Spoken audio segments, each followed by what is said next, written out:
everybody, and welcome back to Blue Jays Today. We're your boys. We always got something to say about the Toronto Blue Jays. I'm your host, Adam Peddle. And I'm your host, Nicholas Playalog. And this is the beautiful thing about being 3 games above 500 is people are looking at you right now, and they're thinking that you are going to buy at the trade deadline. The rumors have already started swirling, everybody. We got an article breaking down 3 potential trade targets for these Toronto Blue Jays that we're going to dive into, talk about what we like, what we don't like about that, and this overall what you may be able to expect from these Toronto Blue Jays as we get into that trade deadline season. Before we get into it, though, please make sure to hit that like, smash the subscribe button, and of course, let us know your thoughts about all this in the comments down below. I love being buyers. Let me just say, right? Last year, selling, it was a fun experience for 1 year, but I did not want to have to do that again. You know what? It was fun saying, like, what can we get for, Danny Jansen? What can we get for Jimmy Garcia? That was cool and all when we were already in the thick of losing, but I don't want to be in the thick of losing. We don't need to do that twice. And thankfully, we are 3 games above 500 as of recording this video. But the Blue Jays, that's still a long road, though, because we just entered in June. The trade deadline is still 2 months away. And you could not be above 3 games above 500 by that point. You could be below. The Blue Jays have to keep winning. I think that's a major, exclaimer here. Is they still got to be winning by that point. Well, quick shout out here to Ben Nicholson-Smith. He wrote an article talking about what needs to happen for the Toronto Blue Jays to buy at this year's trade deadline. We highly encourage you guys to go check it out. We're not going to get into all of it right now. But effectively, he goes on and talks about a lot of the things that we have talked about here being we need to have some offense. We got to have the pitching survive. Yeah. We have to have some type of intriguing talent to actually sell because, yes, you got Namala. Yes, you got your Savage. But do you really want to be shipping those guys off for a bullpen piece? Probably not, right? So all of those things need to happen. Ultimately, for me, it boils down to one simple thing. We got to be within 2 or 3 games of a wild card spot. And if that happens, then you might see the Toronto Blue Jays go out and target one of these individuals, starting off with David Bedner. This is a name, I swear to God, every year we talk about David Bedner. The fact that he's still a Pittsburgh Pirate is crazy. This is a strong bullpen piece, and effectively this whole article here from Jays Journal is arguing that he could be the Jeff Hoffman insurance. Yeah. Again, shout out to Jays Journal for this article, guys. We encourage you to go check it out and give it a good read. Barron with the article writing right here. David Bedner would essentially be insurance. And the whole thing with David Bedner, the reason why we talked about him so much, because he was such an intriguing talent and he had so many years of control. But that was the very reason why the Pirates never traded him, because they just wanted to keep hanging on to him. Well, let's see if we can be competitive. That's funny from a Pirates perspective. They're never competitive. But now you're starting to see that David Bedner is coming to the end of his contract in 2027. So you got about a year and a half left. His value's going down. It's clear they're not going to be competitive this year. It's very clear they're not going to be competitive next year. So you might as well trade David. Now, last year, David was off to a very bad start, and it continued it throughout the entire season. He ended up with a 5.77 ERA and a whip of 1.42. Now, it looked like David was going to have that same season this year, but they optioned him to AAA, and ever since coming back, he's been very good, Nick. Yeah, he is since effectively, when is that? That's the 19th of April right there. The guy has been pretty rock solid. For me, I think the underlying numbers here are honestly like the most important thing to look at. The ERA just over 3, which by itself is great, but that FIP is at 1.78. So everything is indicating to me that this is still a guy who can absolutely hurl that baseball. And honestly, like, I've seen Jeff Hoffman struggle recently, and I don't like seeing that, right? Especially when Jimmy Garcia is on the IL.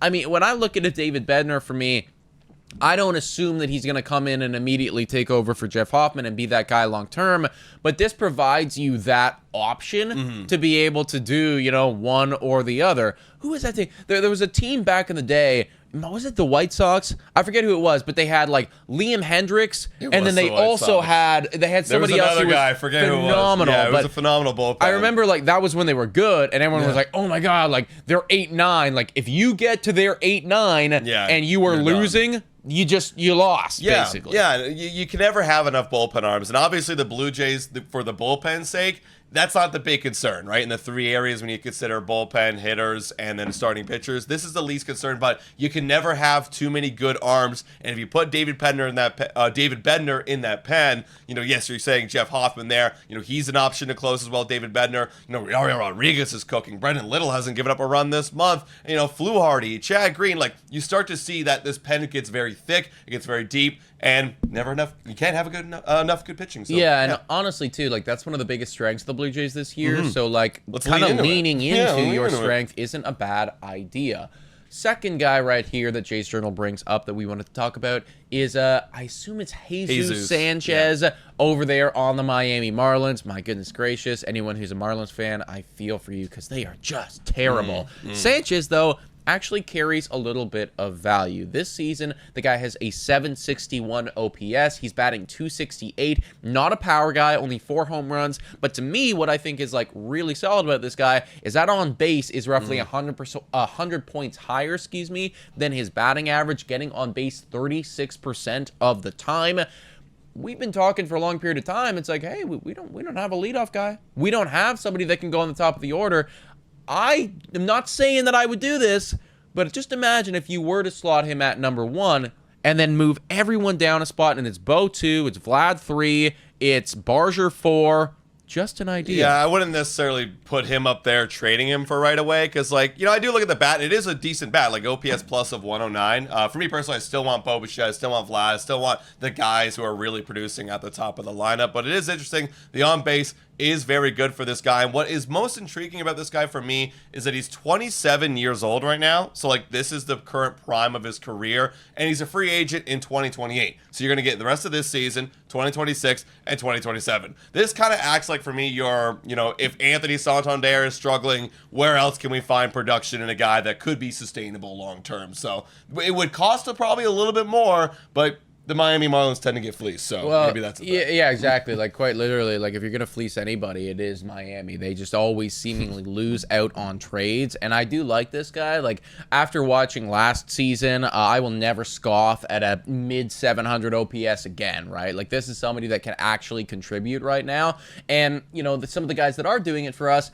Nathan Lucas and Miles Straw and what have you, it's great that they're doing that right now. But these are aren't names that we can necessarily rely on. And I'm not saying that Sanchez is, some all-star or anything, but he has had back-to-back-to-back seasons in a row where it's like, okay, we kind of see what you are, what you can do. You can be a major league hitter that we can at least depend on to provide some type of production. So, honestly, great depth piece and somebody that could, if he is performing at this level, provide a lot of value come trade deadline. Yeah, I would at least expect him be 5 in the lineup. And I actually feel very good that this guy could be right there and have an opportunity to drive in runs for the Blue Jays. You need more guys like that. Last guy on this list that is provided by Jays Journal is honestly my favorite trade deadline target this season, which is Tyler Anderson over there on the LA Angels. Hey guys, time for a quick shout out to the sponsor of this video. Hit your picks and knock it out of the park with Betway. Scan the QR code down below or click the link in the description to join the action. Available in Ontario only, must be 19 years older to participate, and guys, please bet responsibly. Now, back to the content. The Blue Jays don't have a lefty in the rotation, and they don't even have a 5th guy in the rotation. So trading for a starting pitcher is, for me, the #1 priority at this point. And Tyler Anderson is that guy. He has been getting beat up just a little bit before. About 3 or 4 weeks ago, we looked at Tyler Anderson, and he had a sub-3 ERA. Well, I'll tell you right now, in that Jays Journal article, was written 18 hours ago. They said that he had a 3.39 ERA. So he played last night and obviously had a rough outing, is what I'm assuming happened here. Yep, that's 5 exactly earned runs, right. and played last night. Oh no, against the Boston Red Sox. But yeah, you can see it's starting to come around. The FIP isn't exactly there, but for me, as the Blue Jays right now, you don't have a ton of intriguing trade pieces that you're willing to depart with. And I'm talking about you, Savage and Namala. You're not really willing to depart with those guys to get a high-end guy. For Tyler Anderson's sake, he's a guy that can pitch from the left side and give you innings. And that's what you're looking for at least. And you could probably get away with trading some of your lower depth guys in your minor league system, in your prospect system, that you can get for a Tyler Anderson. So even if he gives you a high 3, a low 4, That for me is exciting. And at least it's just for this season, and he's gone after this year, so you don't have to commit to him long. Yeah, and I think what I like most about Tyler Anderson, and honestly all the guys out on this list, right, the Toronto Blue Jays are only 3 games above 500 right now. It's like, we're not the Dodgers, we're not the Yankees, we're not like shoe-ins and, hope, or like, should be World Series contenders. No, like, we're hopeful to make playoffs. So these aren't the Juan Sotos of the trade deadline yet. If they get 10 games above 500, maybe we'll get into that conversation. Right. But these are the guys that can actually provide value to get you to that postseason, to keep you healthy, and aren't going to necessarily break the prospect bank. Because I know that there's a lot of Blue Jays fans out there thinking to themselves,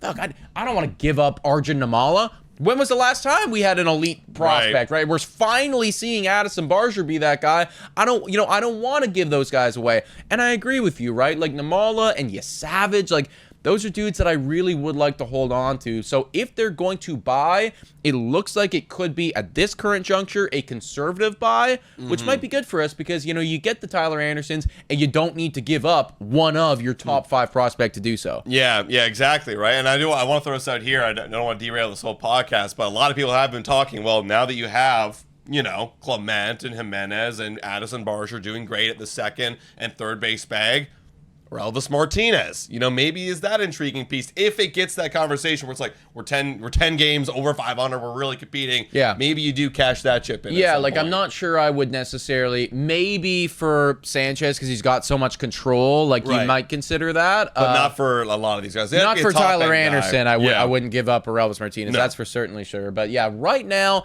that is what it's looking like in terms of the Toronto Blue Jays trade rumors. Everybody, most important thing. Keep winning ball games. It's June 3rd right now, so there's still quite a ways to go. They win ball games. They have a good month of June. They will be buyers at the trade deadline. Ross Atkins will not allow them to be anything but buyers, and I just pray to God that we can be in that situation again because I do want to be having these conversations and I do want us to be making a push for wildcard. Yeah, me too, man. Listen, Ross, time to save your job, buddy. Guys, let us know your thoughts in the comments down below.